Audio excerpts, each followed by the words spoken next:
வீடியோக்குள்ளே போகிறதுக்கு முன்னாடி நம்ம ராமச்சந்திரன் துர்கா என் யூடியூப் சேனல் சப்ஸ்கிரைப் பண்ணிக்கோங்க, பெல் பட்டனையும் கிளிக் பண்ணிக்கோங்க. மேலும் இந்த பதிவு பிடிச்சிருந்தால் லைக் பண்ணுங்கள், ஷேர் பண்ணுங்கள், கமெண்ட் பண்ணுங்கள். நன்றி.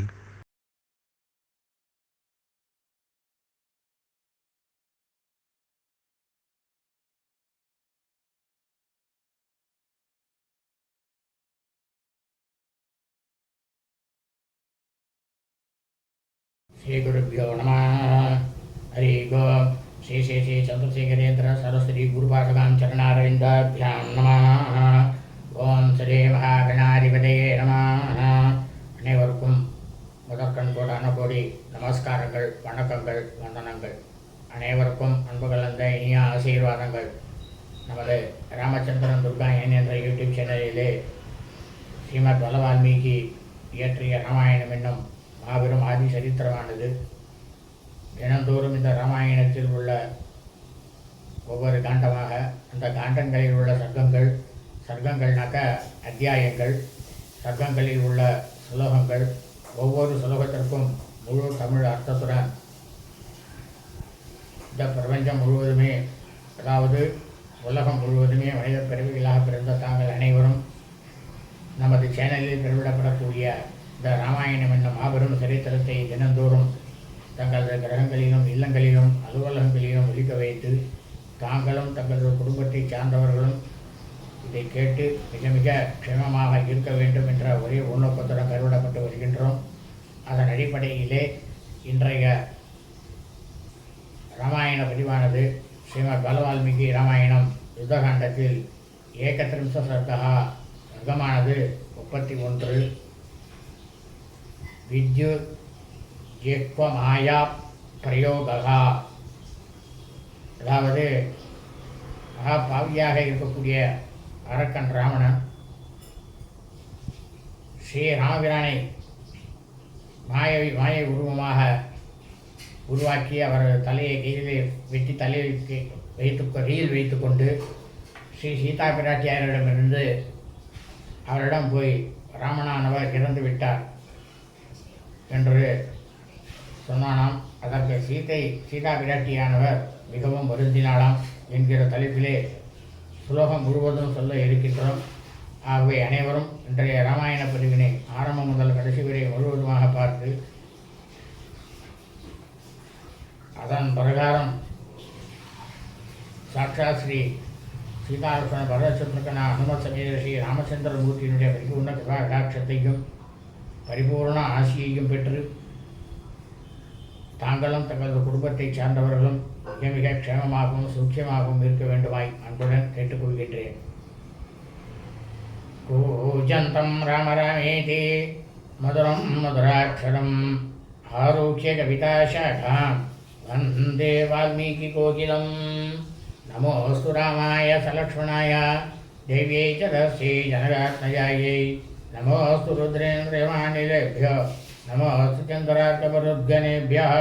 ஸ்ரீ சீதாலக்ஷ்மண சமேத ஸ்ரீ ராமச்சந்திரமூர்த்தி சரணாரவிந்தாभ्याம் நமः.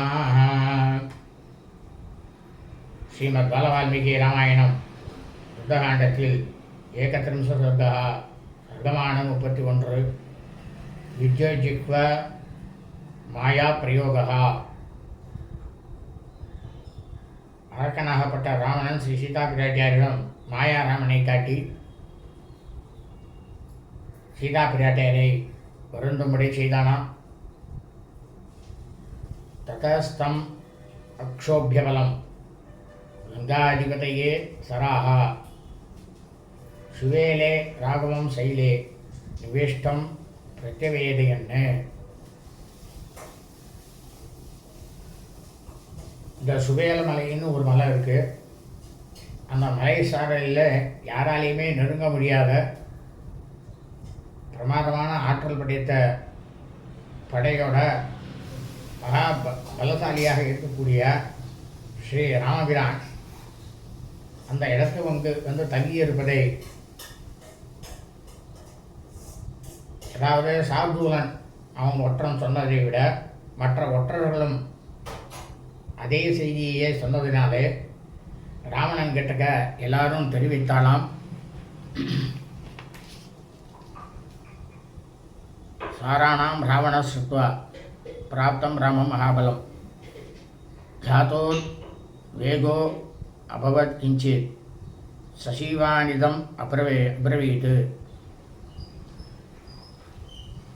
அப்போ அரக்கன் ராவணாகப்பட்டவன் ஸ்ரீ ராமபிரானுடைய பெரும்படையானது வந்துவிட்டதை ஒற்றர்கள் மூலியமாக தெரிந்து கொண்ட ராவணன் சிறிது நேரத்துக்கு என்ன பண்ணானா, ரொம்பவும் பயந்து போய் திகைத்து போய் நின்றானாம். உடனடியாக அமைச்சர்கள்ட்ட சொன்னானா ராவணன். என்ன சொன்னான் அப்படின்னா, மஞ்சனே சீக்கிரமாயாந்து சர்வேவை சுசமாஹிதாக அயம் நோ மந்திரகாலோகி சம்பிராப்த இதே ராட்சசாக. இப்போ ராவணன் சொல்கிறான், அரக்கர்களே, நம்முடைய அரசவை ஆலோசகர்கள்லாம் அனைவரும் கொஞ்சம் கூட சஞ்சனமில்லாத மனத்தோட விரைவில் இங்கு சேரட்டும். நாம் அனைவரும் ரகசியமாக மந்திர ஆலோசனை செய்ய வேண்டிய காலமானது வந்துவிட்டது அப்படின்னு நானாம். ராவணன் தஸ்ய தச்சா சனம் திருத்வா மந்திரினோ அபியகாமன் திருதம் ததா ச மந்திரயாமாச சசிவை ராட்சசை சகா. அவனுடைய உத்தரவை கேட்ட அமைச்சர்கள்லாம் என்ன பண்ணானா, உடனடியாக விரைவாக அந்த இடத்துக்கு சேர்ந்தாலாம். ஆலோசகர்களாக இருக்கக்கூடிய அந்த அரக்கர்களோட அரக்கனாகப்பட்ட ராவணன் மந்திர ஆலோசனையை செஞ்சானாம். மந்திரயித்வாச துர்தர்ஷ க்ஷமம் யத்சமனந்தரம் விசர்ஜயித்வா சசிவான் பிரவிவேச ஸ்வமாலயம்.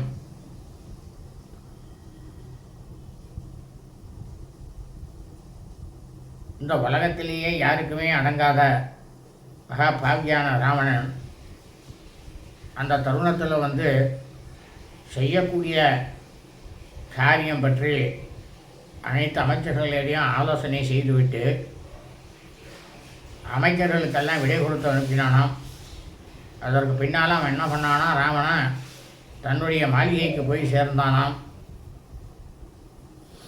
ததோ ராட்சச மாஹூய வித்யுஜிக்வம் மகாபலம் மாயாவினம் மகாமாய பிராவி சத்யத்திர மைதிலி. இவன் ராவணன் மகாமாயாவி.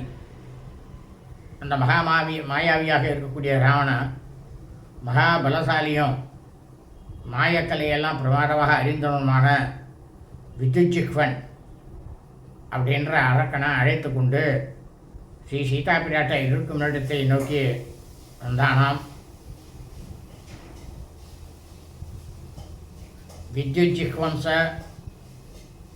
மாயாத்யம் அப்ரவீத் ராட்சசாதிபः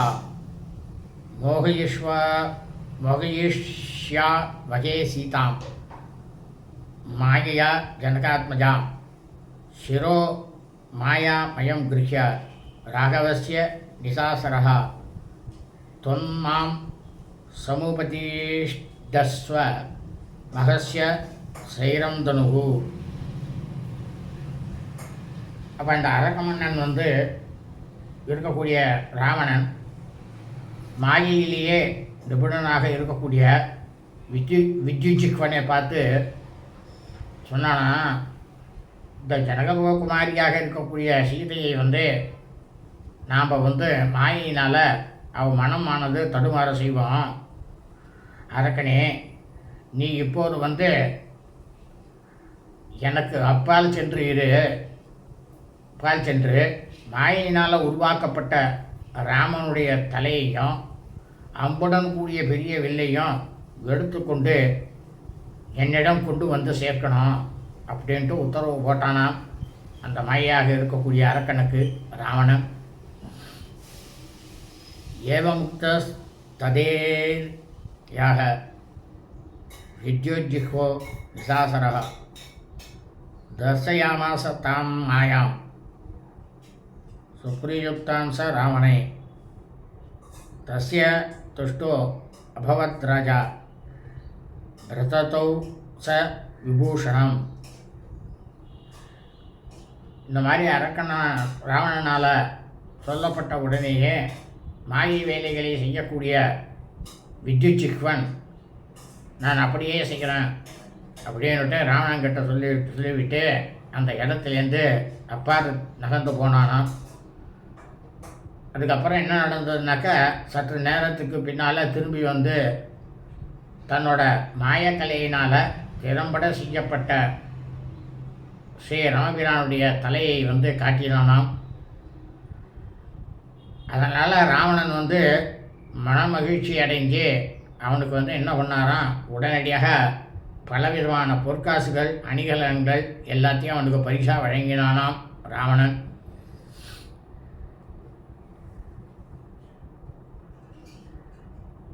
அசோக வணிகாயாம் தூ சீதா தர்சன லாலசா நைருதானாம் அதிபதி சம்விவேச மகாபலகா. ரொம்பவும் பேராற்றல் கொண்ட மகாபாவியான ராவணனோட ரொம்ப பேராற்றல் கொண்டவன். அந்த பேராற்றல் கொண்ட அந்த அரக்கமன்னனாகப்பட்ட ராவணன் அசோகவனத்தில் இருக்கக்கூடிய சீதையை வந்து பார்க்க வேண்டும் அப்படின்ற ஒரே துடிப்போடு கூட அந்த அசோகவனத்துக்குள்ளே வந்து பிரவேசித்தானாம். ததோ தீனா மதைஞார்காம் ததர்ச தனதானுஜா அதோமுகீம் சோகபராம் உபவிஷ்டாம் அகீதலே பிராதாரமேவ தியாயந்தீம் அசோக மணிகாம் கதாம் உபாஸ்யமானாம் கோராபி ராட்சசீபீர் அதூரதः உபஸ்ருத்ய ததஸ் சீதாம் பிரகர்ஷம் நாமகீர்த்தயன் இதம் ச வசனம் திருஷ்டம் உவாச ஜனகாத்மஜாம். அதாவது குபேரனுக்கு தம்பியாக இருக்கக்கூடிய மகாபாவியான அரக்கனாகப்பட்ட ராவணன் மிகவும் இறங்கத்தக்க நிலையில் இருக்கக்கூடியவளும், எந்த விதமாக தரக்குறைவான சூழ்நிலையில் இருக்கத்தகாதவளும், அதாவது என்னன்னாக்கா தரக்குறைவாக நடக்கக்கூடிய அந்த செயல்களில் இருக்காதவளும், மகா படுகொர்த்தியாக இருக்கக்கூடியவளும், தன்னுடைய முகத்தை வந்து கீழ்நோக்கியே பார்க்கக்கூடியவளும், சோகத்திலேயே எப்பயும் மூழ்கி இருக்கக்கூடியவளும், வெறும் திரையில் கட்டாந்தரையில் உட்கார்ந்து இருக்கக்கூடியவளும், யாராலையுமே கண்டுபிடிக்க முடியாத இந்த அசோகவனத்தில் இருந்து கொண்டு தன்னுடைய கணவனையே பர்த்தாவையே நினைத்து கொண்டு உருகி கொண்டு இருக்கக்கூடியவளும், இந்த சீதா பிராட்டியார் அருகில் கோரமான உருவம் படைத்த அரக்கிகளால் சூழப்பட்டவளுமாக இருக்கக்கூடிய அவளை ராவணன் என்ன சொன்னானா, ஏ சீதே, எப்படி கூப்பிட்றான் பாருங்க. ஏன்னா அவன் புத்தி அப்படிதான் கூப்பிடுவான். ஏ சீதே என்ற மனமகிழ்ச்சியுடன் பெயர் சொல்லி அவளை கூப்பிட்டுட்டு ஜனககுமாரியை பார்த்து என்ன சொன்னான்னா, மனசை வந்து கசக்கி பிழியக்கூடிய சொற்களை வந்து சொல்ல ஆரம்பித்தானாம் ராவணன். என்ன சொன்னான் அப்படின்னா, சாந்த்வயமானா மாயா சாந்த்வயமானா மயா பத்ரே யமுபாசிரித்ய வல்கசே கரஹந்தாசதே பர்த்தா ராகவ சமரே ஹதா. ராவணன் சொல்கிறான் சீதா பிராட்டியாரை பார்த்து, நான் வந்து பலமுறை இனிய வார்த்தைகள் எல்லாம் உங்ககிட்ட சொல்லி என்னை வந்து ஏற்றுக்கொள்ளும்படி நான் உங்ககிட்ட வேண்டிக் கொண்டேன். ஆனால் நீ வந்து அதுக்கு வந்து கொஞ்சம் கூட இசையவே இல்லை. எவனுடைய வந்து அன்பை வந்து பெரிதாக நீ வந்து பாராட்டினீயோ, யார் வந்து என்னுடைய தம்பியாகப்பட்ட அரக்கனாகப்பட்ட கரனை கொன்றானோ, உன்னுடைய பர்த்தாவாகிய கணவராகிய அந்த ராமன் போரில் கொல்லப்பட்டு விட்டான் அப்படின்னு சொன்னானாம் மகாபாவியான ராவணன் சீதா பிராட்டியார்கிட்ட. சின்னம் தே சர்வதோ மூலம் தர்பஸ்தே விகதோமயா யச நேனாத்மன சீதே மம பாரியா பவிஷ்யசி. அதாவது ராவணன் சொல்கிறான் சீதா பிராட்டியார்கிட்ட,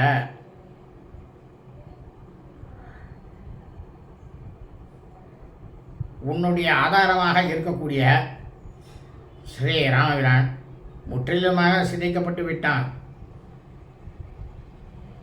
சீதே, உன்னுடைய அகந்தையானது என்னால் இப்போ அழிக்கப்பட்டு விட்டது. உனக்கு ஏற்பட்டுள்ள இந்த நிர்கதியான நிலையில் சீதே, நீயாகவே எனக்கு மனைவியாகிவிடு, அதுதான் உனக்கு நல்லது அப்படின்னு நானாம் மகாபாவியான ராவணன். விசுர்ஜேமாம் வதிம் மூடே கிம் பிரச்சேன கரிஷ்யசி பவஸ்வ பத்ரே பாரியானாம் சர்வாசாம் ஈஸ்வரி மமா. இப்போ ராவணன் சொல்கிறான் சீதா பிராட்டியாரை பார்த்து, நீ ஒரு பேதை பெண், ராமபிரான் உன்னை காப்பாற்றுவான் அப்படின்னு இருக்கக்கூடிய உன்னுடைய எண்ணத்தை இதோட ஒழித்து விடு. அதாவது இறந்து போனவனை நீ நினைத்து கொண்டிருப்பதனால உனக்கு என்ன பயனாக போகிறது? பெண்ணரசிய, என்னுடைய மனைவிமார்கள் எல்லாருக்கும் நீயே தலைவியாக இரு அப்படின்னா ராவணன். அல்புண்யே நிவத்தார்த்தே மூடே பண்டிதா மானினி திருணு பர்த்ரு வதம் சீதே கோரம் விருத்ர வதம் யதா. ராவணன் சொல்கிறான் சீதா பிராட்டியாரை பார்த்து, நீ பாக்கியம் குறைந்து போனவள், என்ன கை கூட பெறாதவள், நீ ஒரு பேதை. உன்னை நான் போய் அறிவாளி, அதாவது நீ என்ன நினச்சின்னு இருக்க, இந்த உலகத்திலேயே நாம் தான் அறிவாளி, வேறு யாருமே அறிவாளி கிடையாது அப்படின்ற எண்ணத்தை கொண்டிருப்பவளே சீதே, விருத்திராசுரவதம் எந்த மாதிரி நடந்ததோ அந்த மாதிரியே உன்னுடைய கணவனுடைய வதமானதும் நிகழ்ந்தது. அது எப்படி நிகழ்ந்தது அப்படின்றத நான் சொல்கிறேன், நீ கேட்டுக்கோ அப்படின்னு நான் ராவணன். சமாயாத சமுத்திராந்தம் மாமஹந்தும் கில ராகவः வானரேந்திர பிரணீதேன பலேன மகதா விருத்தः. இப்போ ராவணன் சொல்கிறான், ராமன் என்னை சொல்வதற்காக சுக்ரீவனால் நடத்தி வரப்பட்ட பெரும் படையோட கடலனுடைய கரைக்கு சேர்ந்தான் இல்லையா? சம்நிவிஷ்ட சமுத்திரஸ்ய பீட்டிய தீரம் அதோத்தரம் பலேன மகதா ராமோ பிரஜத்யஸ்தம் திவாகரே. சமுத்திரத்தினுடைய இந்த வடக்கு கரை முழுக்கவுமே அவன் ஆக்கிரமித்து கொண்டு பெரும் படையோட ராமன் அங்கே தங்கியிருந்தான்.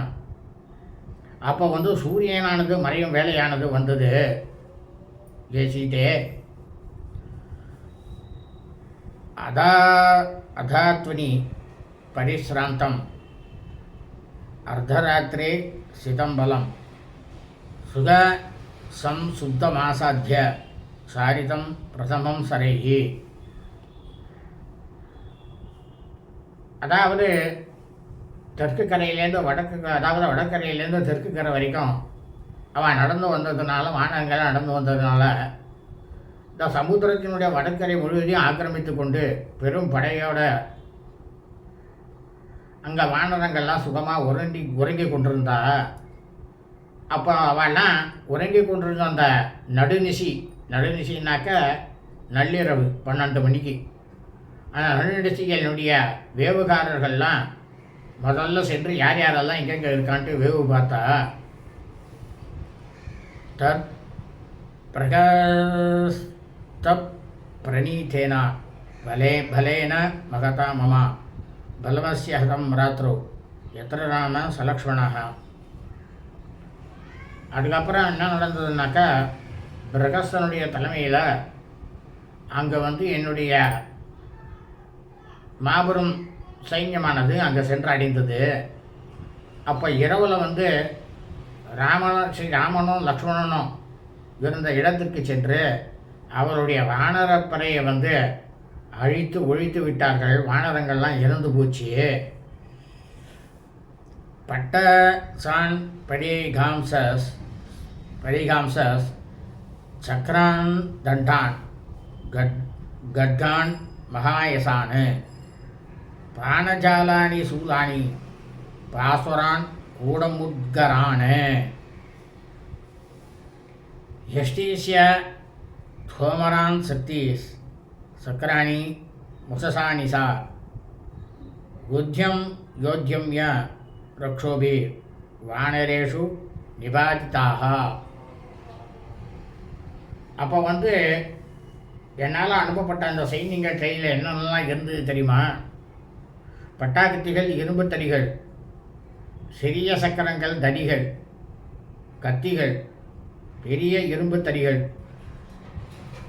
அந்த வானரங்கள் மீது இடைவிடாமல் செலுத்தப்பட்ட பானங்கள், சூலங்கள், பிரகாசமான கூடம் முட்கரங்கள், கழிகள், தோமரங்கள், வேலாயுதங்கள், பெரிய சக்கரங்கள், உலக்கைகள், இதை எல்லாத்தையும் அந்த அரக்கர்களாகப்பட்டவர்கள் இந்த வானரங்கள் மேலே தூக்கி எறிந்து வீசினார்கள். அரக்கர்கள் சீதே அப்படின்னானாம் ராவணன்.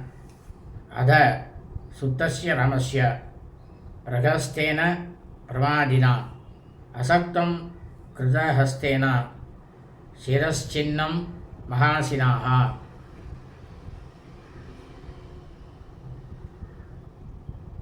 அதாவது எதிரிகளை பயங்கரமாக தாக்கக்கூடியவனும் பிரமாதமாக பயிற்சி பெற்ற கைத்திறன் உடையவனுமான என்னுடைய அரக்கனாகப்பட்ட பிரகஸ்தன் என்ன செஞ்சான் தெரியுமா? அப்போ உன்னுடைய பர்த்தா கணவன் ராமன் உறங்கி கொண்டிருக்கும் போது நீண்ட கத்தியினால் எந்த விதமான எதிர்பார்ப்புமின்றி ராமனுடைய தலையை வெட்டி துண்டித்து விட்டான். விபீஷண சமுத்பத்திய நிகிரஹீதோ யதுருஷ்யா திச பிரவ்ராச்சித சர்வை லக்ஷ்மண பிளவகை சகா. அதுக்கப்புறமா என்ன ஆச்சு அப்படின்னாக்க, தற்செயலாக விபீஷணன் மேலே அது விழுந்தது. விபீஷணன் மேலே போய் அவன் போய் விழுந்தான் பிரகஸ்தான். விழுந்த உடனேயே அவனையும் போய் கட்டி போட்டான். லக்ஷ்மணன் வானரப்படையோட 4 திக்குகளுக்கும் லக்ஷ்மணன் விரட்டடிக்கப்பட்டான் அப்படின்னானாம் ராவணன். சுக்ரீவோ கிரீவயா சேதே பக்னயா பிளவகாதிபா நிரஸ்த ஹனுக சேதே ஹனுமான் ராட்சசைர்ஹதா. இப்போ ராவணன் சொல்கிறான், சீதே, வானர மன்னன் அழகிய கழுத்து உடையக்கூடிய சுக்ரீவன், அவனுடைய கழுத்தானது முறிக்கப்பட்டு நெடுந்துயிலில் அவன் இறந்து விட்டான். நீண்ட தாடையை இருக்கக்கூடிய ஹனுமான் இருக்கானே, அரக்கர்களால் அவனுடைய கண்ணமானது சிதறடிக்கப்பட்டு அவனும் ஹனுமானும் கொல்லப்பட்டான்.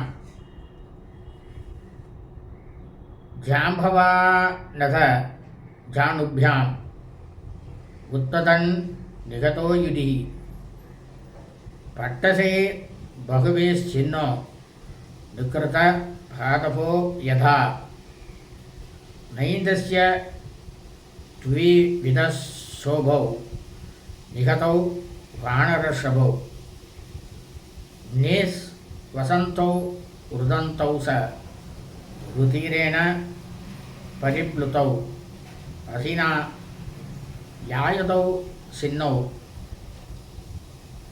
மத்தியே இதய நிஷூதனௌ. ஜாம்பவான் அப்போ அவர்களுக்கெல்லாம் யுத்தம் நடக்கும்போது போர்க்களத்தில் மேலே எழும்பி குதித்து கொண்டிருந்த சமயத்தில் அரக்கர்கள்லாம் என்ன பண்ணான்னாக்கா பலவிதமான பட்டாக்கத்திகளை கொண்டு ஜாம்பவானுடைய 2 முழங்கால்களையும் வெட்டி வீழ்த்தியதும் அவன் எப்படி விழுந்தான் தெரியுமா? ஒரு மரமானது, வாழை மரமானது அடித்தண்டில் வெட்டி எடுக்கும் பொழுது அந்த வாழை மரமானது கீழே விழுந்துவிடும்.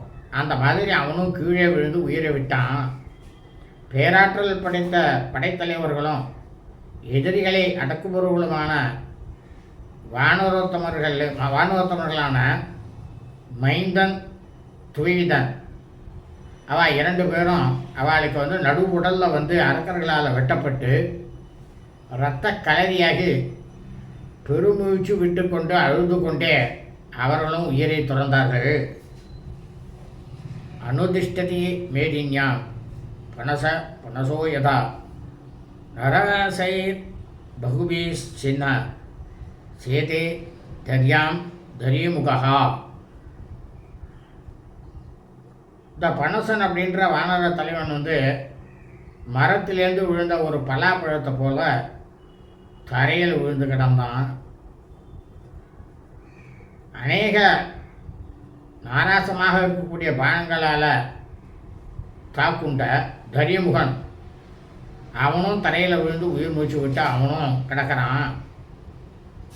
குமுதஸ்து மகா தேஜா நிஷ்கூஜ சாயகை கிருதா அங்கதோ பகுபிश्चिन्न சரைராசாத்ய ராட்சசைஹி பரிதோ ருதிரோத்காரி க்ஷிதௌ நிபதிதாங்கதா. பிரமாதமாக பேராற்றல் கொண்ட குமுதன் அரக்கர்கள் விடப்பட்ட பானங்கள்னால அடிக்கப்பட்டு பேச்சு மூச்சு இல்லாமல் அவனும் உயிரை விட்டான். அரக்கர்கள் அப்போ இந்த சமயத்தில் என்ன பண்ணான்னாக்கா அங்கதனை நெருங்கி பலவிதமான அம்புகளால் அங்கதனை துளைத்தெடுத்தார்கள். அவன் அப்போ என்னாச்சுனாக்கா அவனுடைய தோல் வலைகள்லாம் சிதறி போய் சுற்றிலும் ரத்தத்தை பெருக்கி கொண்டு அவனும் பூமியில் விழுந்து இறந்து போனான். அரையோ மதிதா நாகை ரத சாதை ததாபரே சாயிதா மிருதி தாஸ்சாஸ்வை வாயுவேகைர் இவாம்புதாக. காற்றினுடைய வேகத்தினால மேகங்களானது எப்படி சிதறி போகுமோ அதுபோல் மிச்சம் மீதி இருந்த வானரர்கள்லாம் யானைகளாலும் தேர்க்கூட்டங்களாலும் நசுக்கப்பட்டு தரையில் விழுந்து அவளும் வீழ்த்தப்பட்டார். ரத்ரு ராஸ்யாபரே த்ரஸ்ஸா அன்யமானா ஜகன்யதா அவே தருத்தாஸ்து ரக்ஷோபி சிம்ஹைரிவ மகாத்விபாஹா.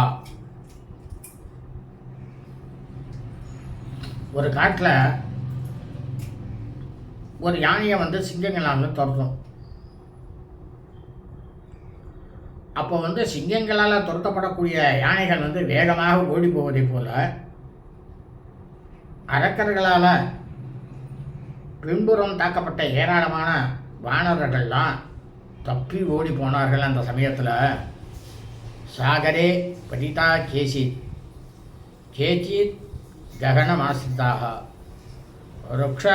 விரக்ஷாணுபகரூடா வானரீம் விருத்திமாசிதாக. அப்போ ஓடி போகும்போது சில வானரங்கள் வந்து கடலில் வந்து விழுந்தா, சில பேர் வந்து எம்பி குதித்து ஆகாயத்தை வந்து அடைந்தார்கள்.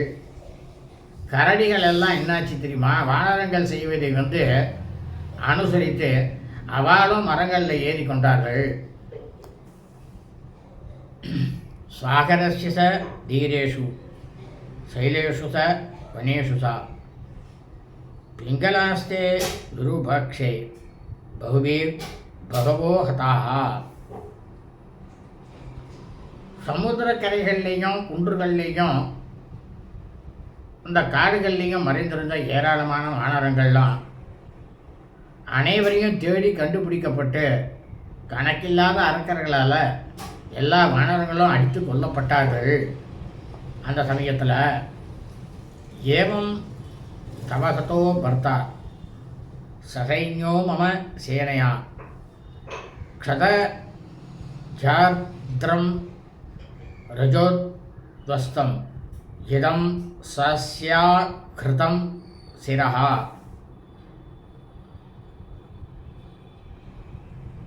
இந்த மாதிரி என்னுடைய அரக்கர் படையினால் பெரும் படையுடன் வந்திருந்த உன் கணவன் கொல்லப்பட்டான். அந்த ரத்தம் சொட்ட சொட்ட புழுவி படிந்த அவனுடைய தலை இந்த இடத்துக்கு கொண்டு வரப்பட்டிருக்கு. அதை நீ பார்க்கறியா சீதை அப்படின்னா நாம் ராவணன். ததா பரம துர்தர்ஷோ ராவணோ ராட்சசாதிபா சீதாயாம் உபசிருண்வந்தியாம் ராட்சசீம் இடமபர்வீட்டு. அதுக்கப்புறம் என்னாச்சுன்னாக்கா, இந்த மகாபயங்கரமான ராவணன் அங்கே சீதா பிராட்டியருக்கு காவலுக்கு இருக்காளோன்னு அரக்கிகள், அது ஒரு அரக்கியை அழைத்து சீதா பிராட்டியாரினுடைய செவியில் விழும்படியாக சொன்னானாம். என்ன சொன்னான் ராவணன் அப்படின்னா, வித்யு ஜிஹ்வஸ் ததோ கிருஹ்யா சிரஸ்தத் சசராசனம் பிரணாமம் சிரசா கிருத்வா ராவணஸ்யாக்ரதஸ்திதா.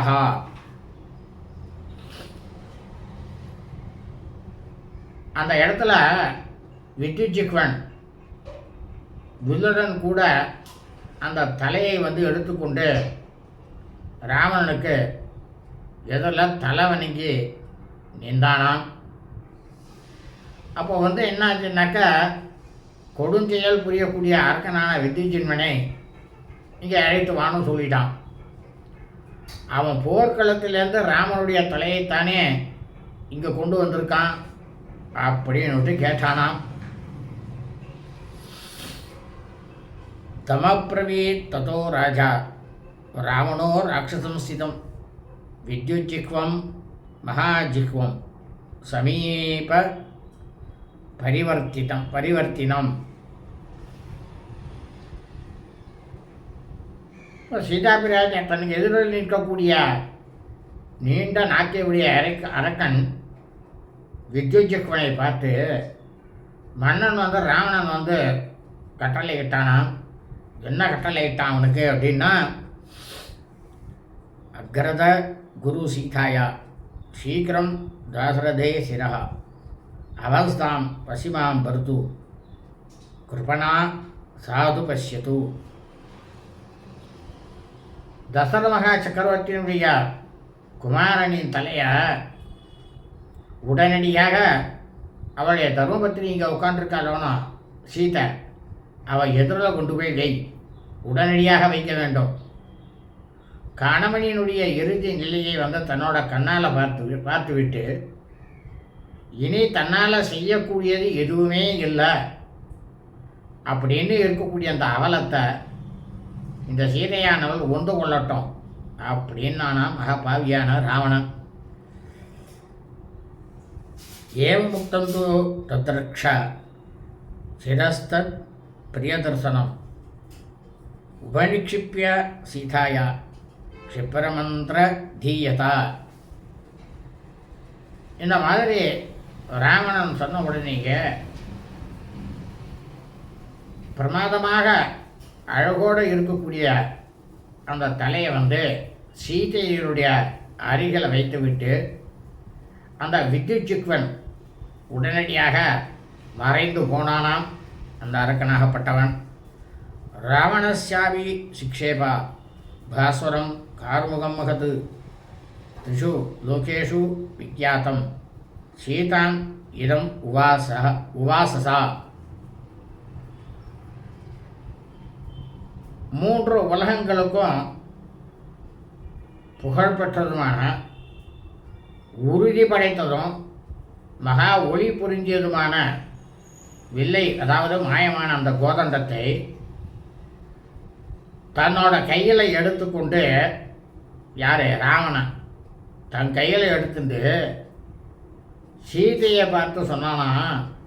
என்ன சொன்னான் அப்படின்னா, இதம் தத்தவ ராமஸ்ய கார்முகம் ஜாசமாயுதம் ய பிரகஸ்தே நானீதம் ஹத்வாத்தம் நிசிமானுஷம்.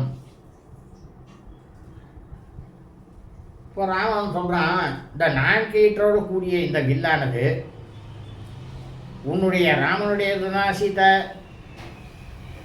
மாண்டனான அவனை பிரகஸ்தனாகப்பட்டவன் அரக்கன் இரவு வேளையில் கொன்றுவிட்டு தலையை வந்து இந்த இடத்துக்கு கொண்டு வந்திருக்கான். இப்போது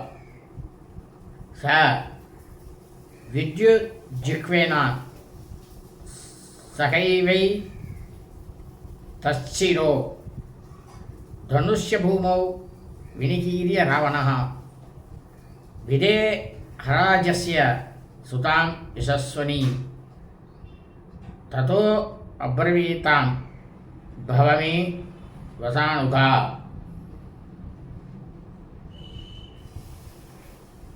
ராவணன் என்ன பண்ணால், இந்த வித்யுஜிக்வனால் கொண்டு வரப்பட்ட தலையையும் வில்லையும் தரையில் வீசி எறிஞ்சிட்டு